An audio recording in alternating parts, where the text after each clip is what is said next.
کہ میں آپ جتنا پیار نہیں کر سکتی کیونکہ آپ ماں ہیں، لیکن آپ سے پیار کم بھی ان بچوں کے ساتھ نہیں کروں گی۔ میرا خلوص اور میرا پیار جو ہے بچوں کے لیے بہت زیادہ ہے، جس کی وجہ سے ان میں بہت جلدی چینج آ جاتی ہے اور ماؤں کے دلوں کو سکون مل جاتا ہے۔ اور بہت سارے والدین جو یہاں آتے ہیں مایوس ہو کے ساری جگہوں سے، وہ بہت جلدی بچے ریکور ہوتے ہیں تو خوش ہو جاتے ہیں۔ اس اسکول میں آنے کے بعد پہلے میں میڈیکل میں تھی، جب میں اس اسکول میں آئی تو سب سے پہلے میں نے اسپیشل ایجوکیشن کیا، اور اس کے بعد میں نے دیکھا کہ اس ایبٹ آباد میں اسپیچ تھراپسٹ بہت کم ہیں اور میرے اسکول کو اسپیچ تھراپی کی اشد ضرورت تھی، تو سب سے پہلے میں نے اسپیچ تھراپی کی۔ اس کے بعد آج کل ہر دوسرا بچہ آٹزم میں فال کر رہا ہے، اور اس کے بعد میں نے آٹزم میں اسپیشلائز کی ہے۔ اس کے بعد سائن لینگویج انٹرپریٹر ہوں، اور اس کے علاوہ میں نے آڈیو وربل ٹریننگ کی ہوئی ہے۔ ماشاء اللہ۔ میڈم مجھے یہ بتائیں کہ آپ کے اس فیلڈ کو ریلیٹڈ یا ان بچوں سے ریلیٹڈ، آٹزم سے ریلیٹڈ حکومتی سطح پہ آپ کو کیا فیسلٹیز دی جا رہی ہیں؟ جی، حکومتی سطح پہ تو ایسا ہمیں کوئی فیسلٹی نہیں دی جا رہی۔ یہ جو بھی کچھ کر رہے ہیں ہم اپنی ویل پاور سے اپنے آپ اپنے اون پہ کر رہے ہیں یہ ساری چیزیں۔ عرفان صاحب عام نہیں ہیں، خاص ہیں، کیونکہ اللہ تعالیٰ نے ان کو ان اسپیشل بچوں کے لیے چنا ہے، اور اس کے پیچھے کمال ان کے دادا جان کا ہے، جو لوگوں کو سرو کرتے تھے، لوگوں کو اپنے ہاتھ سے دیتے تھے۔ پھر ان کے والد صاحب کا ہے، اور بہت زیادہ سخی ہیں، اور سر اپنے ان اسپیشل بچوں کے ساتھ بہت زیادہ مخلص ہیں۔ اتنا تو ان کے والدین نہیں سوچتے جتنا ان کے لیے سر سوچتے ہیں۔ لوگ رات کو سوتے ہیں، سر ایک ایک بچے کے حوالے سے لکھتے ہیں، کس کی فائن موٹر کیسے بہتر کرنی ہے، کس کی گراس موٹر کیسے بہتر کرنی ہے، کس کی سپیچ میں کیسے بہتری آئے گی، کس کے بیہیویئر میں کیسی بہتری آئے گی، کون سا بچہ فنکشنل سکل میں بہتر ہوگا، کون سا بچہ گیمز میں جائے گا۔ ایک ایک بچے کے لیے یہ باقاعدہ نوٹ ڈاؤن کرتے ہیں، لکھتے ہیں، پھر ٹیچرز کو ٹرین کرتے ہیں۔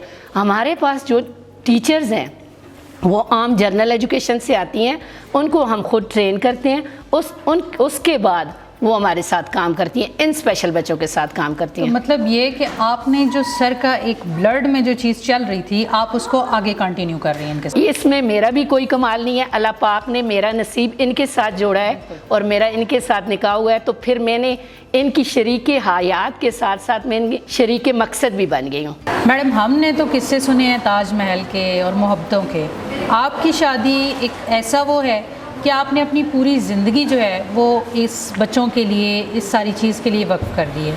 پھر دوسرا یہ ہے کہ آپ لوگوں کو جب تکلیف ہوتی ہے، جب درد میں مبتلا ہوتے ہیں تو ہی اس چیز کی طرف آتے ہیں، لیکن آپ میں تو ایسی کوئی چیز نہیں تھی یا کوئی آپ کی لائف میں یا اس طرح کا نہیں تھا، پھر آپ کا اس طرف آنے کا مقصد؟ میرے اس طرف آنے کا مقصد صرف اور صرف میرے ہسبینڈ ہیں، میرے شوہر ہیں سردار محمد عرفان صاحب۔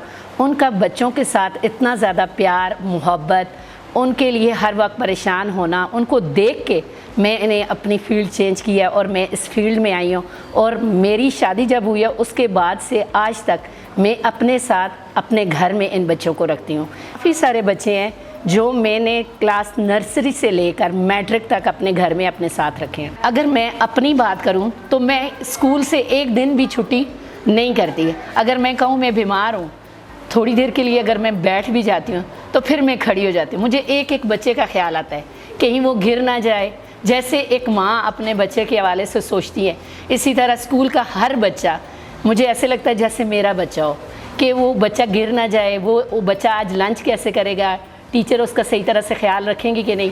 اسکول میں ہر بچے کو پرسنلی جا کے میں خود دیکھتی ہوں، اس سے پوچھتی ہوں، اس کی طبیعت دیکھتی ہوں کہ آج سارے بچے ٹھیک ہیں، سارے بچے کیسے ہیں اور طریقے سے وہ آئے ہیں اور کیسے بیٹھے ہوئے ہیں۔ دبئی سے فیملی آئی ہے میرے پاس، پہلے انہوں نے مجھے فون پہ رابطہ کیا، انہوں نے کہا ہمارا بچہ 8 سال کا ہو گیا، آج تک نہ یہ بولتا ہے، نہ چلتا ہے، نہ ہی ٹوائلٹ ٹرین ہے۔ انہوں نے کہا ہمیں آپ آن لائن تھراپی دیں۔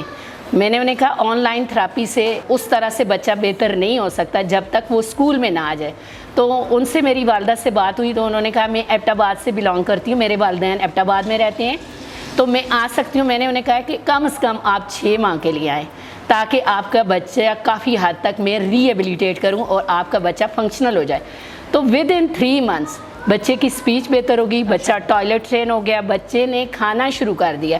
وہ بچہ صرف فیڈر پیتا تھا، کوئی لیکوڈ کے علاوہ کوئی چیز نہیں کھاتا تھا، چاول کھانا شروع ہو گیا، فروٹ کھانا شروع ہو گیا، روٹی کھانا شروع ہو گیا. جب پہلے دن اس نے کھانا کھایا تو وہ یہاں میرے پاس آفس میں آ کے رو رہی تھی کہ میڈم 8 سال کے بعد آج میرے بچے نے چمچ کے ساتھ کیا کھائے ہیں؟ چاول کھائے ہیں. اس کے علاوہ ایک اور فیملی ہے جو گجرات سے ہمارے پاس شفٹ ہو کے آئی ہیں اور وہ ماشاءاللہ سے خود ایک اسکول کی پرنسپل ہیں اور وہ اپنا بچہ آٹسٹک بچہ پورے پاکستان سے گھما کے ہمارے پاس لے کے آئی ہیں. الحمدللہ ود ان 3 ایئر بچہ ری ایبلیٹیٹ ہو گیا ہے. بچے کو فنکشنل سکل ہم نے دی ہے, بچہ کمیونیکیشن سکل پہ آ گیا ہے, منی کنسیپٹ آ گیا ہے, بچے کی ریٹن پہ آ گیا. وہ بچہ جو پینسل نہیں پکڑتا تھا, لکھتا نہیں تھا, آج وہ بچہ پریپ کے لیول کا توڑ جوڑ, انگلش میں اسپیلنگ, منی کنسیپٹ, یہ ساری چیزیں ہم نے اسے کیا کر دیا, اوکے کر دیا.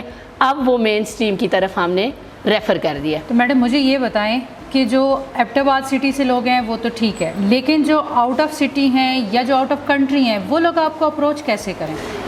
وہ لوگ ہمیں فون پہ اپروچ کر سکتے ہیں, لیکن زیادہ تر والدین جو ہمیں اپروچ کرتے ہیں پھر وہ شفٹ ہوتے ہیں یہاں پہ, رینٹڈ گھر لیتے ہیں اور پھر بچے کو اسکول بھیجتے ہیں, جس کی وجہ سے ان کے بچے میں چینج آتی ہے اور پھر وہ واپس اپنے گاؤں چلے جاتے ہیں. آپ کیا سمجھتی ہیں کہ آن لائن سیشن سے ان کا فزیکلی خود موجود ہونا ضروری ہے؟ میں یہ سمجھتی ہوں کہ آن لائن سیشن اتنا افیکٹڈ نہیں ہوتا جتنا بچہ فزیکل ہمارے سامنے ہوتا ہے اور بچے کے ساتھ ہم خود کام کرتے ہیں, اس سے بچے میں زیادہ جلدی بہتری آتی ہے. تو میڈم مجھے یہ بتائیے کہ آپ کا کلینک کہاں پہ ہے, آپ کس جگہ پہ کام کر رہی ہیں, اور آپ کا یہ کلینک ایبٹ آباد سٹی میں کس جگہ پہ ہے؟ میرا کلینک ہیرا hospital 3rd floor room number 202, اور میری جو ٹائمنگ ہے 12 سے شام 5 بجے تک کلینک پہ ہوتی ہوں.